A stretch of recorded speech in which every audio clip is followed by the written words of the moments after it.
Hello and welcome to Recap Radio. I'm Diego Cupolo, editor-in-chief of Turkey Recap, and this is our live show about Turkish politics and foreign policy. Today I'm talking to Andrew Finkel, a longtime journalist who contributed to many major international media outlets and Turkish ones too. He's also the co-founder of P24, an NGO for independent journalism and free speech in Turkey, and the author of the book, The Adventure of the Second Wife, The Strange Case of Abdul Hamid, and Sherlock Holmes. Thanks for joining us, Andrew. I'm pleased to be here.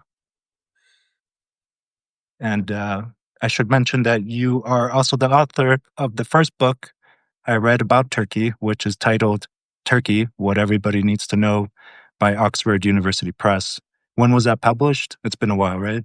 It was 2012, I think. Gosh, I'm sorry to have that on my conscience. That's the first introduction to Turkey. Yeah. So I was here for Syria, the Syria war, and also Gezi.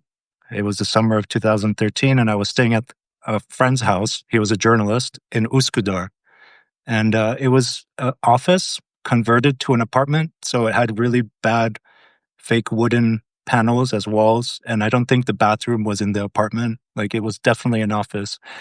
And that apartment office building was knocked down when they renovated that whole Üsküdar square to make space for the metro that's now there, which is sad because he had a great view of the Bosphorus. And it's interesting that was my introduction to Turkey because you highlight that same plaza in your lecture, which you gave on a recent World Press Freedom Day. And you detailed how you were standing in that Üsküdar Plaza in 1995. And then Istanbul Mayor Recep Tayyip Erdoğan was opening a newspaper kiosk. And this kiosk, he said, would sell all newspapers, quote unquote. And he was trying to break basically a media duopoly at the time and sell newspapers that would serve his party at the time, the Welfare Party, and promote his agenda. And today we're going to be talking about this because in Turkey, most mainstream news outlets directly serve political parties or business interests. And political power can be directly measured by how much media a party controls. Because this is how it gets its message out and spreads its narrative for mass consumption. And I should note that at Turkey Recap, our correspondents get asked on a regular basis which party we support, who we work for. And nobody believes us when we say we don't work for parties, we work for our readers, right? So it's really, there's this different perception that media serves specific interests, which in US journalism, we try to put more filters or space between, even though obviously everybody has their biases and leanings, right? In Turkey, in these current times, mainstream media is almost completely pro-AKP, with some exceptions like Halk TV and Sözcü TV and some independent and foreign media outlets. Now you see more stuff on YouTube and social media as well. But that's not mainstream in the traditional sense. And the news industry in Turkey is a clear example of media capture, which you've written a lot about, and we're going to talk about today. Media capture is basically when media advance the commercial or political concerns of state or non-state special interest groups controlling the media industry instead of holding those groups accountable and reporting in the public interest. That said, you've watched the media power structure pretty much flip during your career in Turkey, from anti-conservative to nearly all conservative. And you've also argued that media has lost interest over that time. You've called that the Midas touch, where the government captures media groups, makes them loyal to itself, and at the same time strips them of the ability to convey information, creating pretty much a death spiral for real journalism and the public's right to know what their government and businesses are doing. In this webcast, we'll get into the Turkish media's transformation under President Erdoğan, what that means for locals and foreigners following news about Turkey, and connect those trends with the current state of free speech and politics in Turkey, possibly providing examples or warnings for countries experiencing similar threats to free speech like the US. before we start, let me say this is a live recording. People listening to us are welcome to send questions. We hope to talk 45 minutes to an hour. Now, Andrew, before we dive into all that, can you share a little bit about yourself and how you got into journalism? Because from what I understand, you were an academic first. Well, yes, I guess journalism was just bad luck, I suppose, that I became a journalist. I how did it happen? Yes, I was researching a PhD, and I went off to Belfast and did a story about punk rockers in Belfast for the Herald Tribune, uh, uh, that was from small seeds, oak trees grow. And I came to Turkey. I got a job on a English language newspaper as their managing director, as it were, and of course. On the Groucho Club principle that any newspaper which would have me as its managing director wasn't going to survive very long, which didn't. But I soon went off and joined the Turkish language press. Was a rare phenomenon in those days as the only sort of foreigner working in Turkish language media.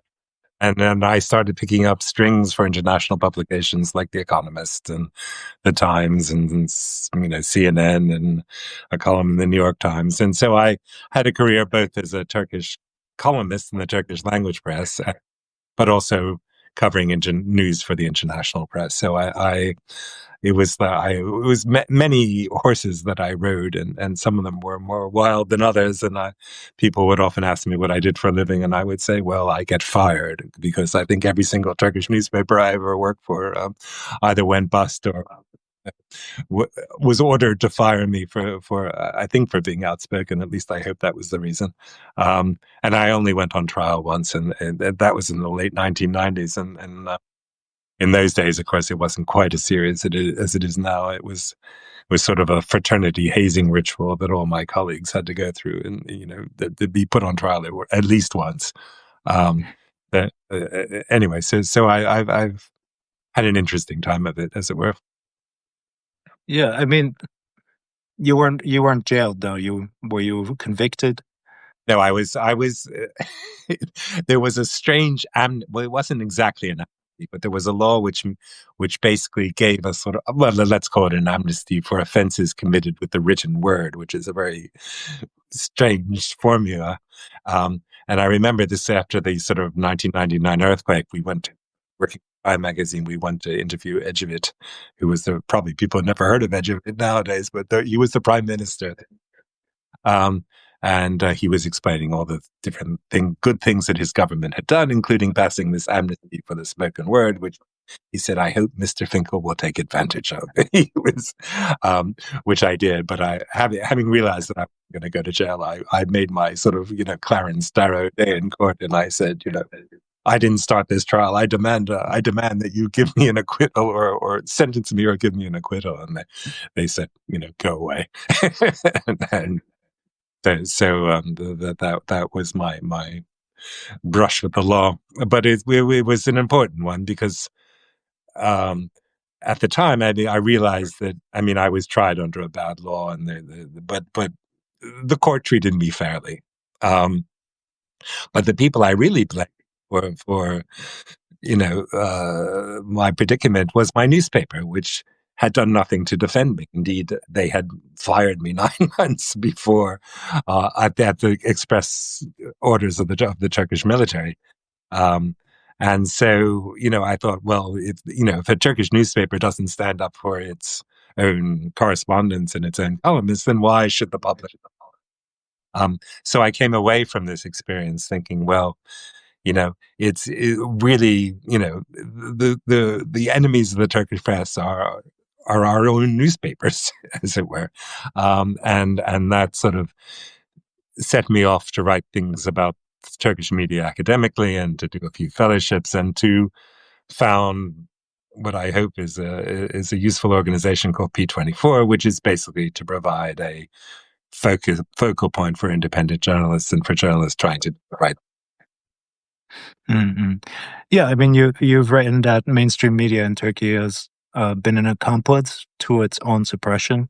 And I guess you're referencing issues like that where the newspaper doesn't defend its own journalists, and this has been a long-term trend, I'm going to guess, Because just to put a peg on the time, you arrived as a journalist in 1989. In 1980. That's right. Oh, gosh, it seems a long time ago now.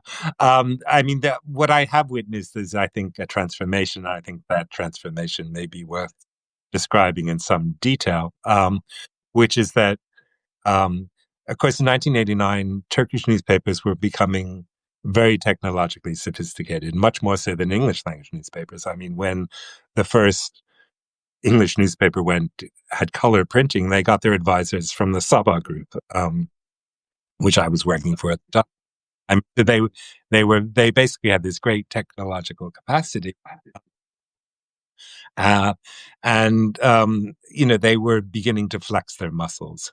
And so when you talk about press capture, um, initially, I mean, the way the press was captured in Turkey, I think, is really different, perhaps, from other places. I mean, the word capture comes from, it's a neocon economic term. Not Joe Stiglitz, but Joseph Stiglitz, the economist, writes about capture, and it's basically what he's referring to is how regulatory agencies become fail to do their job because they become captured by the industries they're meant to protect. So the electricity watchguard industry suddenly becomes infiltrated and subservient to the big electricity interests. And the idea is that there's a cognitive capture by media is afraid to sort of criticize the hand that feeds it, as it were. And I mean, the great example of this was the 2008 economic crisis. Economic crisis, when English language media failed to see this banking crisis coming, or if they saw it coming, they weren't warning about it. And how is it that you could have a collapse of the the Western economic system without, the Financial Times, the Wall Street Journal, sort of diverting huge amounts of column interest to what was in front of their noses. I think in Turkey it was slightly different because in the 1990s suddenly you had these huge conglomerates forming, the Sabah Group, Hurriya Group. There was this duopoly, as it were, but with the odd. I mean, no one remembers Star newspaper, but in 1990 was the first private television station in Turkey, and it was illegal. It was a pirate station because the government had an official monopoly on broadcasting, but one of the key figures in this pirate television station was Turgut Özal's own son. It was the prime minister's own son was a key figure in this act of piracy. So it was sort of semi-official. And suddenly, the monopoly of state broadcasting was broken. Um, and in many ways, this was a good thing. Suddenly you had reporting from the Southeast, you had reporters going down to Cizre and watching the Nevruz and the bullets flying between armed forces and insurgents in the southeast of the country. And this, no one had ever seen this before on Turkish television. In the old days, it was either the same people in one room, or the same room with different people. The whole notion of a camera going outside a building was almost unheard of in the 80s, I think. Certainly during after martial law in 1983. So in many ways, it was an exciting period in the Turkish media, and you had a program. What was it called? Siyaset Meydan. Appeared on ATV, and this was a program which began at 10 o'clock in the evening and went on until 5 in the morning. And I appeared on it once or twice, and everyone watched it. And the whole idea that you could say what you wanted to say for as long as you wanted to say it. I'm being on air for 7 or 8 hours was probably should be banned under the European Convention of Human Rights, but it was quite a phenomena. Yet at the same time, these newspaper groups were acquiring influence in the sense that they were capturing public. They were not capturing, but they were addressing public opinion and were respected. But they used that to fairly nefarious ends, so that they used it to get banking licenses and real estate deals and all these sorts of things, so that they were basically flexing their muscles with governments to get favors. So it wasn't so much government capturing media. It was media flexing its muscles and using its influence to enrich the proprietors and non-media interests. But then, of course, they got into trouble because although they might have known how to produce a newspaper, they didn't know how to run a bank. And so, in 2001, there was this huge economic crisis in Turkey, and suddenly, newspapers which had owned banks suddenly found themselves in terrible, terrible debt. The Star newspaper, I think, what was it, $4 billion or something. These were huge numbers in those days. Sabah, when it lost its edgy bank, I think it owned close to $1 billion. That the banks that these newspapers had acquired, and so the banks were taken into public ownership, and the authority designed to recapture the banks sold off the newspapers.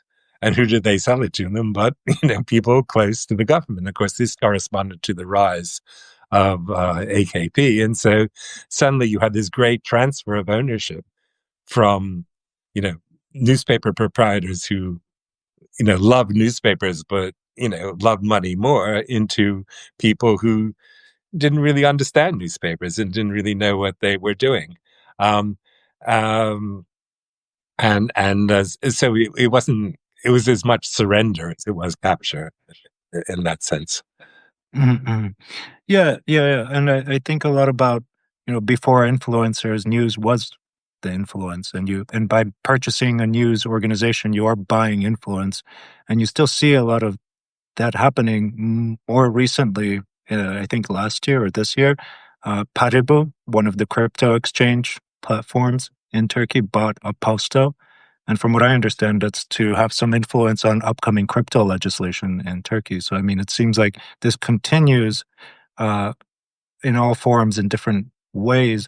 But in the past, I think that news was so centralized that really owning the channels, even though you're talking about these new privatized stations that competed with TRT, right? Because TRT was the main voice, and then you had the new options in the 90s. Um, that really, we're really in a different era, but something that seems to be connecting everything is that media is always a bad business, right? Like media doesn't make much money unless you have a lot of advertising, which the internet has taken now. So what I was thinking is, as the AKP took over basically a lot of the mainstream media, you also had a decline in media revenue. So you highlight that these business owners that acquired media properties are basically taking them at a loss in to favor Erdogan's agenda or the AKP agendas, and basically hold some media groups just reluctantly, is the word you use. Can you expand on Well, that media ownership? the shift that I see, to simplify it, is that in the 1990s, you had a newspaper. That newspaper had its audience. You knew how to address that audience, and because you did that, you made deals with government to give you favors and advantages in non-media interests. Of course, by the technology changed, the owners changed, and suddenly, the government needed people to take over these newspapers, but no one in their right mind wanted to take over a newspaper, since news itself was being devalued by social media and all sorts of things. So, from newspapers becoming a way of exerting government over influence, suddenly government was exerting influence over non-media to take on newspapers. And that, because why would anyone in their right mind want to take on a loss-making newspaper? So it was essentially became a way of making your fortune, to a way of to becoming a sort of a tax on your earnings that you were making through natural gas or construction or building airports or building this or building that. Suddenly, to get business with the government, you had to pay a forfeit, and that forfeit was owning a newspaper, which, and at the same time, you have what you already referred to it as, you had what I described as a sort of Midas touch. In other words, the government could get its hands on the newspapers, but, you know, suddenly those newspapers weren't very influential anymore because everyone knew that they were that they were just mouthpieces for the government, or so circulation was going down and down and down and down. It would have probably happened anyway because of social media and because the news itself was becoming devalued. But suddenly, you were forcing all these people to take on newspaper groups, but the value of that news was no longer as great as it had been.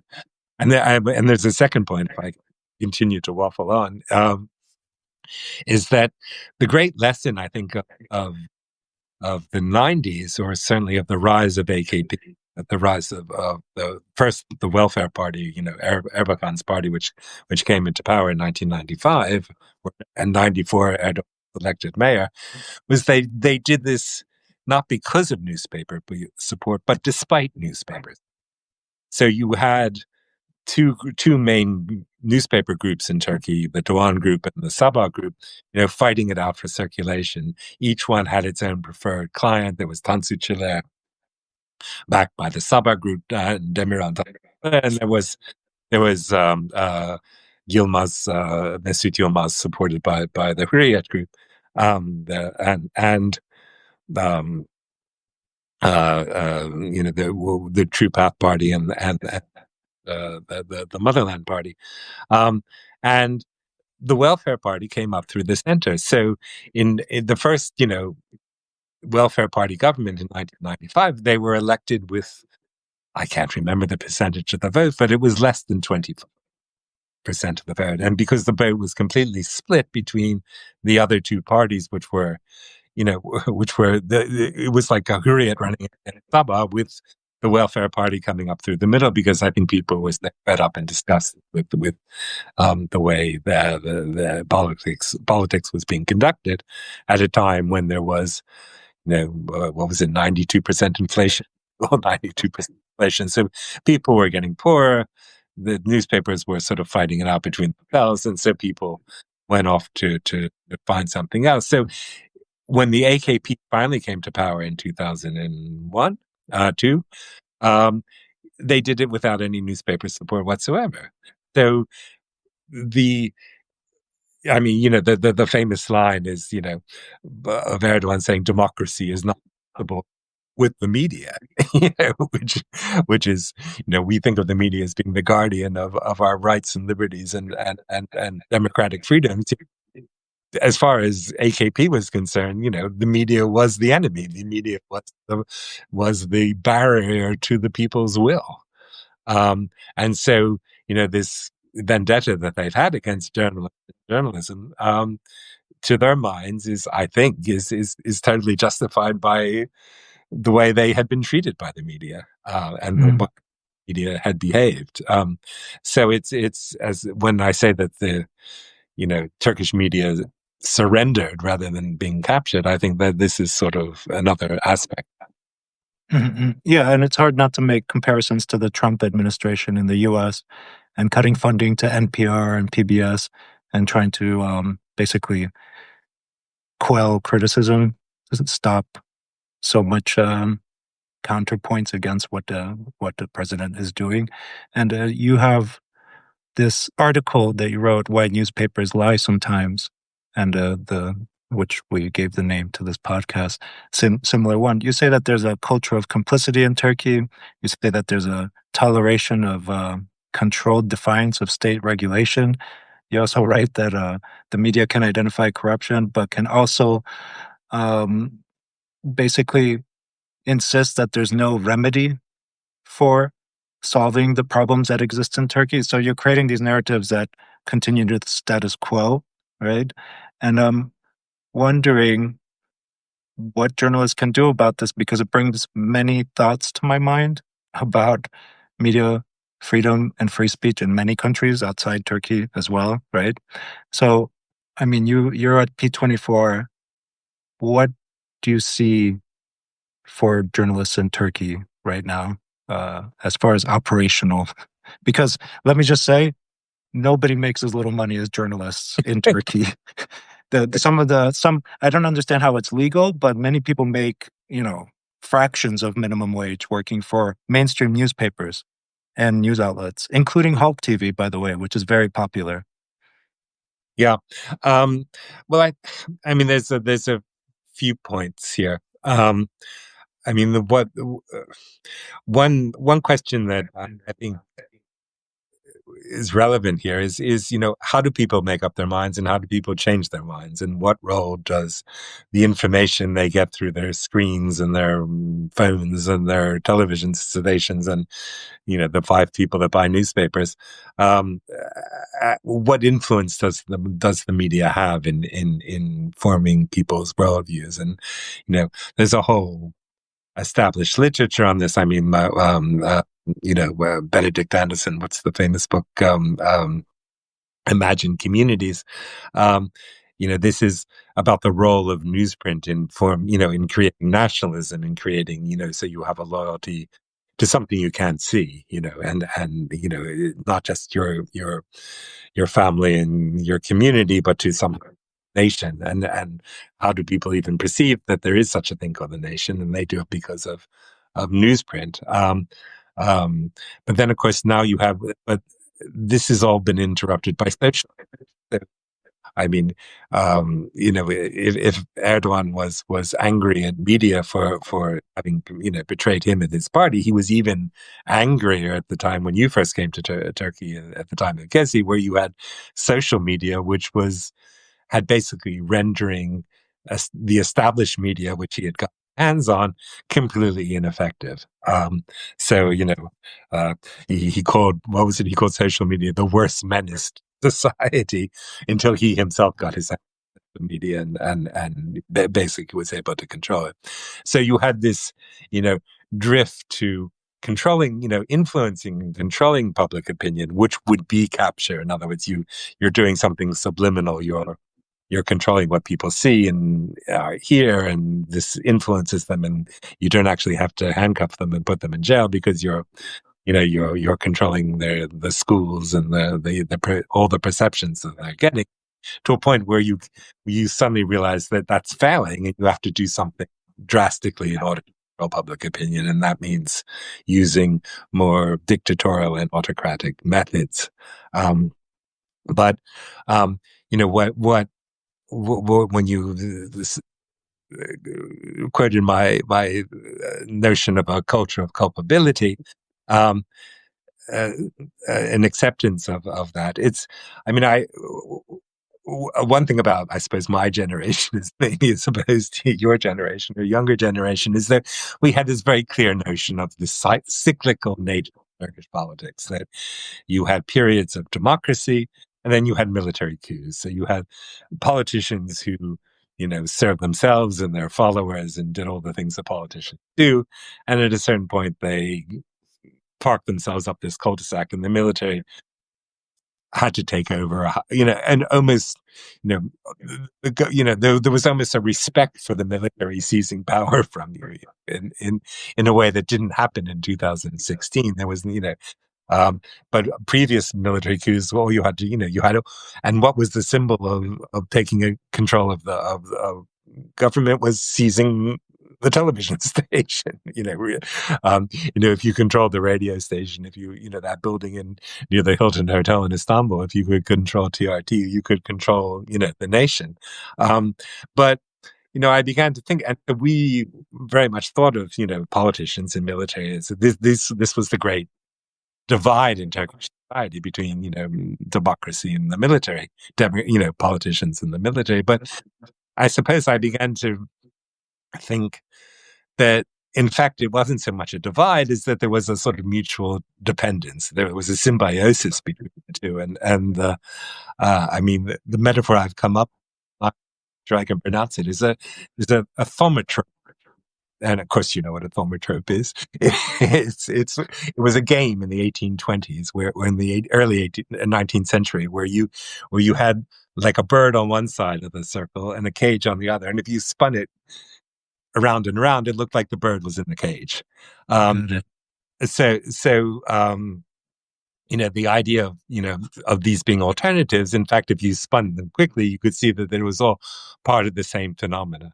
And what was the great phenomena in the 70s and 80s and 90s in Turkey was that it was this great urban migration. It was this great movement of population into urban centers. So when I first came, when I first came to Istanbul as a kid in 1967, it was a city of less than 2 million, a city of 16 million people. And there were, huge amounts of opportunity and wealth to be gained by seizing urban land. And you didn't necessarily buy that. And you built your house on it, and during a period of democracy, and then you waited for a period of martial rule in which you would get a title deed to that house. They would try and sort of legitimate everything, and you would start again from level zero by handing out, um, you know, pieces of paper which legitimated the gains that you made during what they called anarchy at the time. Uh, Yeah, yeah. And I like how in your essay about why newspapers lie sometimes, um, basically you say that a lot of the 90s media was formed in the same way, is basically taking the space like a Gecekondu, these shanty towns that you're describing in mm, the urban development. You take the space and then you make it legal after. And I feel like this is such a core trait, or at least thing that I observe in my time in Turkey, is basically pushing boundaries and then making them work out after. And you see this in maritime zones with Greece, or you see it with your neighbors and parking spots, right?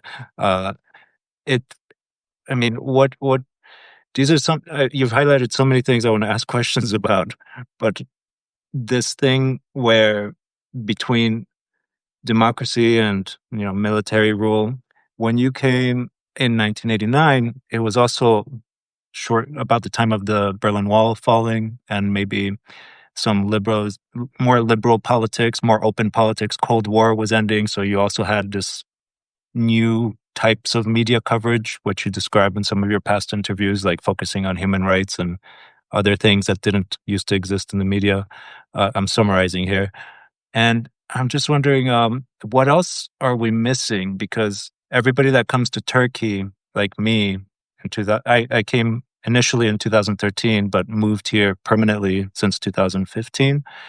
I feel like we just take Turkey at face value.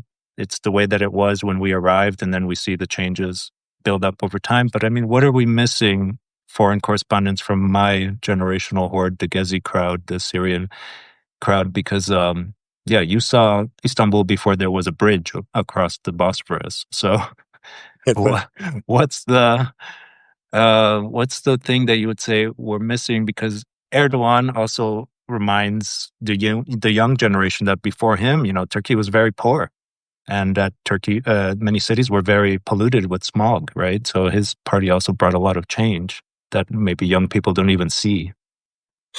well,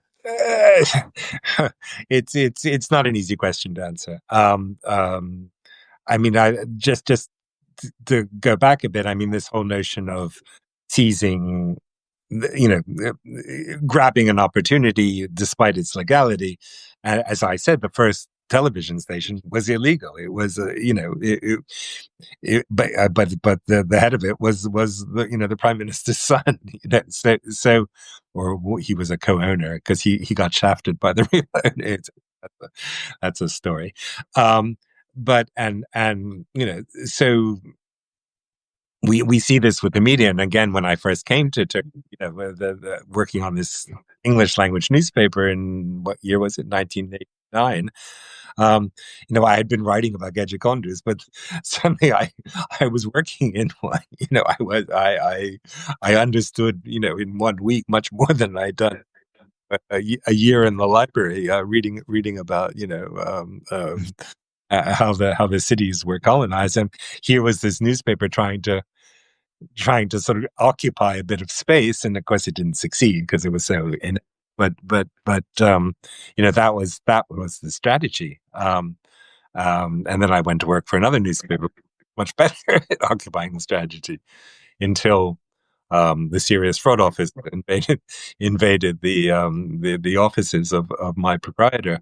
I mean, the way I used to summarize the Turkish press was, my first proprietor was arrested for petty fraud. My second proprietor was served time in Belmarsh prison in England for major fraud.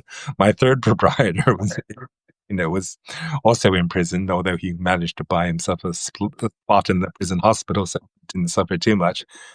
I did work for Aydin Doğan, and he never went to jail. But because and then I had a short spell in the Gulenist press, and that sort of ended in tears too. Zaman newspaper, you mean?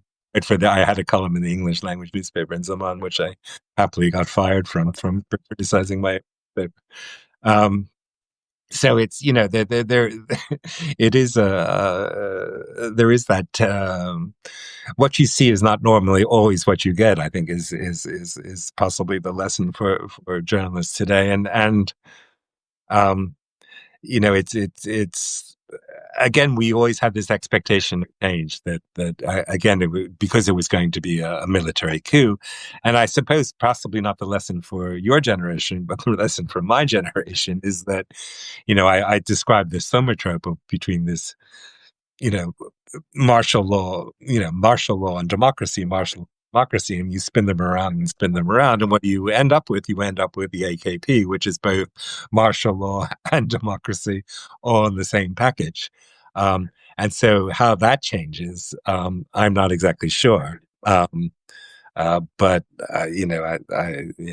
geçer Yahoo, as they say. This, everything does change eventually, but we have to see how. I mean, the other quite interesting conundrum is, I mean, the figure everyone 90% that the government controls 90% of media, and has, but then how is it that they lose elections? How is it that they lost the municipal election? How is it that a government which controls public opinion so dramatically is forced to, go in and arrest popular politicians, including the mayor of Istanbul?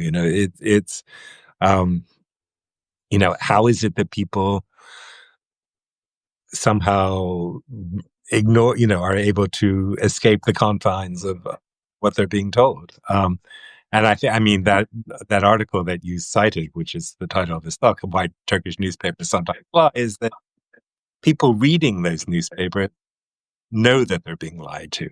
And they accept that they're being lied to, just like, people believe what Trump says is the truth, even though they know it's not the truth at some level. So people read at different levels. And so you choose to believe what you want to believe. And at a certain stage, you believe what you're being told, but at another level, you're being fed a story. So there must be a gestalt at some point in which you break them, the model you've been given at, and how that works is well, that's another subject for another. Yeah, I mean, is there anything, just to ask for younger journalists, is there anything we're just getting wrong, that when you're reading new media reports where you're just saying that's not how to frame it? Is there just something, that a pet peeve you have with younger journalists? No, because I know, I've been a journalist long enough. I reported, I've done, I've gone out and I've interviewed people, and I've covered earthquakes and, whatever, and reviewed restaurants. And journalists live in the eternal present, and if you don't, I mean, remember when I first started writing for an English language newspaper, and I thought, oh, well, my value added here is that I know Turkey and I know the Turkish history, and I can, but no newspaper editor wants the background, that much background, that much detail. They want to know what's happening. Mhm. You're there as a witness. You're there, and I think the current generation is they are bearing witness to what's going on around them, and um, and there's I suppose my gripe is more with not so much with journalists as with international relations people who think they understand what's happening behind the news, and they don't know the history. That's That's more of a problem, I think, is people trying to analyze the news. Um, but I think I'm okay with journalism. Yeah, which is why I read your book, the first book I read on Turkey, 2 months after I came to Turkey. I feel like it's necessary to see how it works on the ground before digging into the books. It's usually how I approach foreign corresponding. And I mean, I should just reiterate that none of what we're talking about is very specific to Turkey because my family, I lived in Caracas, Venezuela as a child. That city was also very rich and very developed. And then it had a huge migration, which created these shanty towns, favelas in Brazil, their barrios in different parts of Latin America. So I'd see it, Istanbul, largely through the lens of a developing nation because I had lived in them, right? And I always try to think about what's different here. And it's usually that Turkey's a NATO country. And there's always this kind of need to keep it stable and mm, basically keep that southern flank and, you know, geopolitics, security. How do you think that the current moment is shaping politics? And how is that different than before? Because I feel like we're often talking about a multipolar world coming. I'm not sure if that's happened yet, but it seems like there's a transition underway. Uh, where do you see Turkey's place from the long trajectory of you covering Turkey? Because in the past it was pretty clear cut. I feel like now there's more variation in which camp you can be in, like BRICS, for example. Yeah. Um, whether how this affects the media or just in general. I mean, I always my other full of cliches and bon mots, but the other one is that some countries suffer from the curse of oil, and how Azerbaijan, for example, the cause of human rights and civic liberty is is doomed by the fact that it's oil rich, and that it's resource rich, and resource rich countries um, often enjoy those resources at the expense of their citizenry, as it were. Norway being the most powerful exception. Um, in Turkey, it's the curse of strategic significance. Uh, the fact that when people have policies towards Turkey, it's always tempered by Turkey's ability to control the flood of refugees, influence negotiations with Ukraine, or to exert an influence over Middle Eastern conflicts, or and I think, I mean, what I think, again, part of my, I don't know, I would have to think about this. I think about this before I started this broadcast, but what part of my experience of during the time I've been in Turkey has been the slow surrender of that strategic significance. So the great moment when when Turkey refused to allow Western American troops to invade Iraq through southern Turkey, to cross that border. That 2003. 2003. And so that was a real, I think, watershed in, you train the boxer up for the fight, and the night of the fight, the boxer stay home and wash my hair. That was very much, there was Turkey at the last minute, saying, yeah, we're strategically significant, and we're not going to use that influence in your favor. And then there's been various things since then, in which Turkey has, tried to flex its muscles as an independent nation, and in which, at the expense of its allies, perhaps. Or traditional ally. And of course, now we have this sense of, is that traditional alliance going to last? And I mean, I don't see it collapsing completely. And I think the news today is that America's gone as far as it can in pretending that it doesn't need the rest of the world, and now it's beginning to do about face. Uh, all sorts of conflicts over the world, challenging our notion of what the norm is, what's happening in in Gaza, etc., in Ukraine, Turkey's immediate neighborhood. Um, so, I mean, one, if the Darana Jamalu view of the universe is that by Mhm.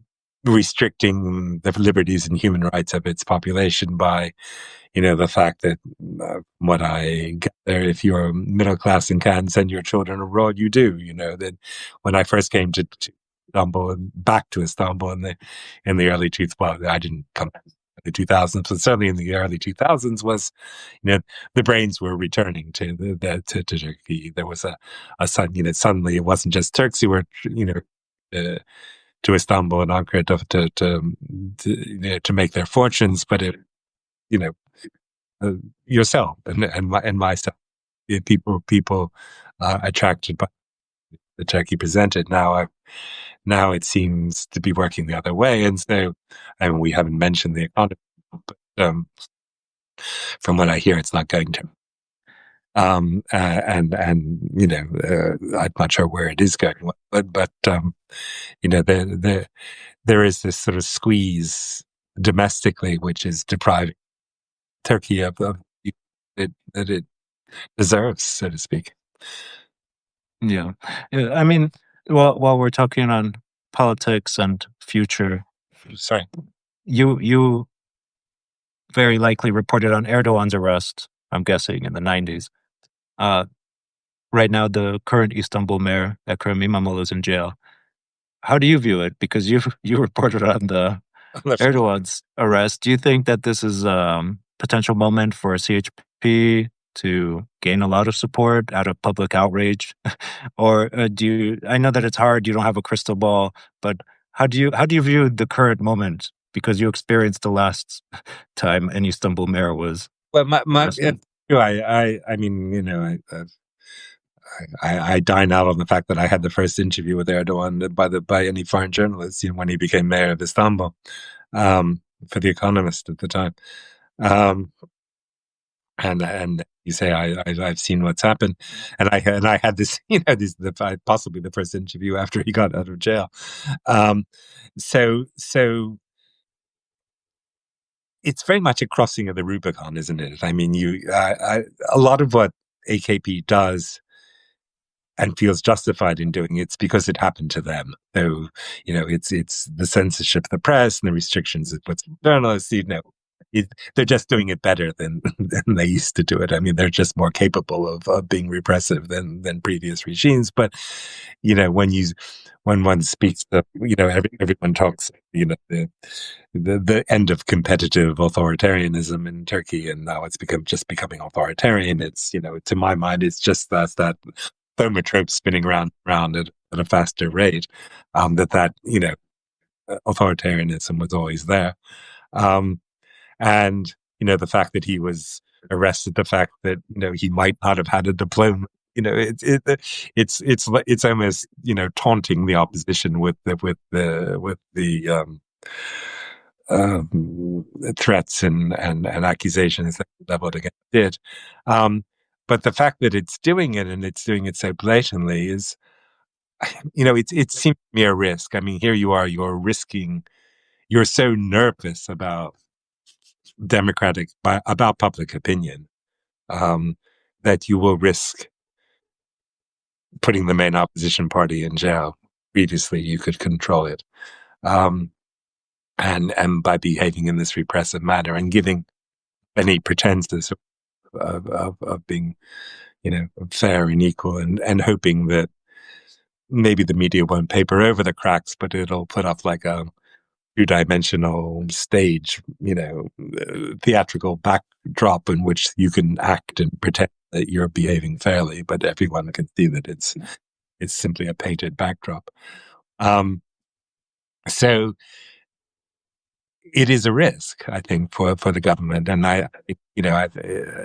it's just, it's obviously it's a sign of strength that you can put these people in jail, but it's also a sign of weakness that you feel you have to. And so where that will end up, I don't know. I mean, no one ever got poor by betting against, Mr. Erdoğan staying in power, um, or not staying in power. So one feels that they have strategies and will try to do things, and of course they're acting in an international climate in which which is more tolerant of that sort of behavior. You know, everyone accuses Trump of being transactional. He the Erdogan government was transactional. The word. Um, so, I mean, I don't know the answer to what will happen, but it seems to me a risky strategy. And why they can't. One has to ask oneself why they can't accept the prospect of losing power. Yeah. I mean, there's good answers to that question, but I think one has to ask that question. Yeah. I mean, since we're talking about lies and media, I was thinking over how media lies today, and it's more misrepresentation or omission, what we see mostly today. And also, if you read Sabah, it kind of serves as the indictment for a lot of these CHP cases, like guilty before proven in a court type of publications. But you worked in Turkish media and had to misreport election results, right? Which makes me remember that Anadolu Agency sometimes misrepresents election outcomes until the very last moment. Can you just share what your experience was with direct media lies in your Turkish media experiences? Well, one of the I don't know how high it adds up on my CV, but one of the things I did in my life was myself and my PhD supervisor, we invented the swingometer for Turkish politics, where with my first computer, which a portable computer about as big as a sewing machine, a very heavy sewing machine, we managed to train it to do the work of like 4 calculators. And in the 1983 election, as early election results were coming over, we were in the BBC Turkish service, and there was someone listening with headphones to the Turkey and Sesi to the foreign broadcast of the TRT, and that this village had voted 19 votes for this candidate, 10 village votes for that candidate, and we compiling them and trying to project what the final result was. And I think God was on our side that night, because we got the result exactly right an hour or two after the polls had closed, so we were able to broadcast to the world the final results of the 1983 Turkish election. And I think I got a check for 50 quid BBC for that. Although there were reputations made on the basis of that broadcast. Anyway, at subsequent elections, we better and faster computers and more sophisticated programs and this and that and the other thing. And of course, we got it more and more wrong each time, until we were employed by as it were, the Sabah group to do the election coverage. For which election was it? Oh God, it was the 99 one, with the one where an MHP came second, and we had hardwired the thing so there were computer graphics. So the results would come in, and you go like that, and you would see the number of seats. It was all magnificent, except that the early returns showed the MHP winning. And so we started doing this thing, and Dinç Bilgin, the proprietor of Sabah newspaper, came racing down the stairs to the television scene and said, "You can't show that on my program, on my station." So for 4 hours, essentially, we broadcast the wrong election results knowingly, because the proprietor didn't like the real results. And then at, I think, 3 in the morning, we suddenly we shifted and broadcast the right results. But it was very humiliating. You kept your job, though. You weren't fired. Yeah, I wasn't actually employed by them then. I was just, but I think by that time it actually, Somehow I can't remember. And so I was in the building, under sufferance, I think. Um, um, anyway, but that was just one story. Uh, Yeah. Yeah, yeah. No, it just seems very similar to what we experience now. I mean, mm. honestly, because I mean, they switched the election rules during the referendum, was it? Right? On the envelope stamps. I mean, you get some very strange outcomes. The 2014 local elections, there was a power outage, and then the results changed. So, I mean, seems like a straight line from what you experienced to what Uh, the current moment. of course, in our case, it wasn't the actual official. The official results were correct. It was the newspaper itself, which was a Yeah. very. I mean, I can also remember that same election that Erbakan was on television saying how well his party had been doing, and it got this percentage of the votes. And then you had the what's it called, the band at the bottom of the screen giving the real result, which was an exact contradiction to what Erbakan was saying about his party had done. Um, so there's a certain, the notion that truth is what you say it is didn't begin with Trump. There's many precedents. Yeah, and we have just a few minutes left, and I have many more questions I'd like to ask, especially on this truth is what you say it is, because I feel like after the 1980s coup, a lot of people just understood it's better not to make problems. And maybe that contributed to some of the complacency that you've experienced in media, right? Because there was a serious consequence for stepping out of line sometimes. But Uh, it wasn't any better in the 1930s. In the 1950s, that there were things happened, and a Ton newspaper, which was, it's not as if there was ever a golden age of Turkish press freedom. I mean, it's always been a fight, and I mhm. say anything to occur. I mean, it's amazing that there is a generation of journalists that want to do their job and want to do their job properly. And I have to say, Turkey Week is in the vanguard of this. I think that's why I'm so happy to be doing this broadcast, is because everyone has a great deal of respect for what you're doing. Thank you. I appreciate. To end, I would like actually if you have any comments for media in Turkey, because yeah, as you say, I mean, it's impressive that people continue to study journalism given the poor prospects, the poor economic prospects, the fact that it's very likely you'll get punished for doing it in Turkey, and people continue to do it even despite all the self-sacrifices, right, that they do.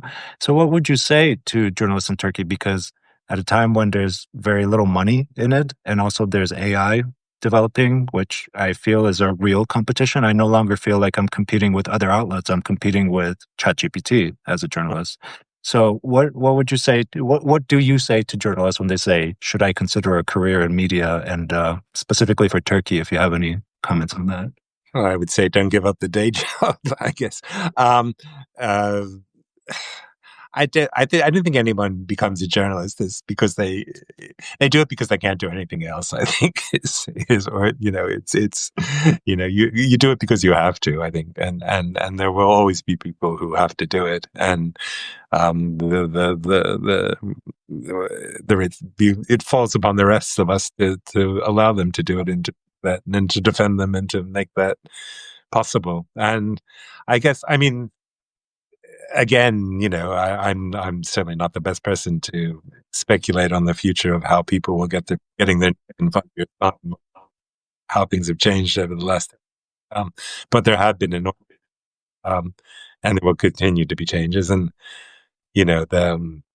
I mean, there have been various moments. I mean, if WikiLeaks has a, that was a moment in journalistic history. The nature of journalism was altered by the fact that it wasn't a question of, you know, finding the story. It was a question of leaking the story, Mm, and being able to publicize um, things. And of course, some people will believe it. Some people, don't believe there's corruption in Turkey. Some people don't believe, it, it, it's, how does one grab people's attention and imagination in days? It's a very interesting problem. I'm not sure I've ever found the solution to it. But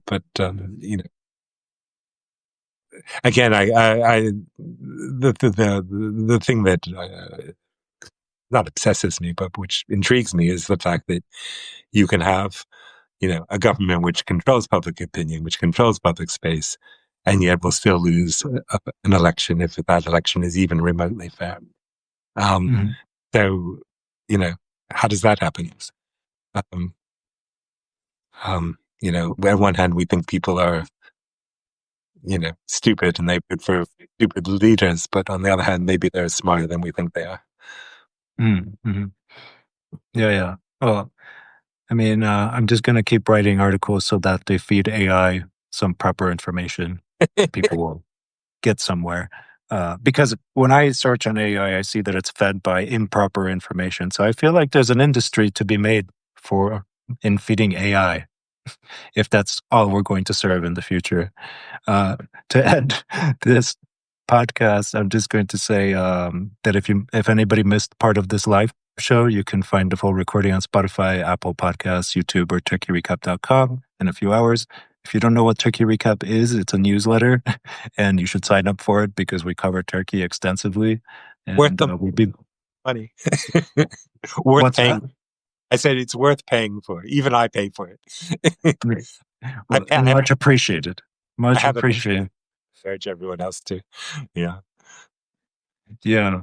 And just, let's see. I'll also provide links to all the articles and books mentioned in this talk in the show notes. And I'm going to thank our audience for joining us, and also thank Andrew Finkel, who we've been talking to, a journalist and co-founder of P24 and author of The Adventure of the Second Wife, The Strange Case of Abdul Hamid and Sherlock Holmes, which I hope is doing well. Thank you again, Andrew. I hope we'll do a podcast, a broadcast about that in the. Okay. Yeah, Okay. we didn't talk about that enough. Next time. Next time. Okay. But Stay well. thank you for Thank you. hosting me.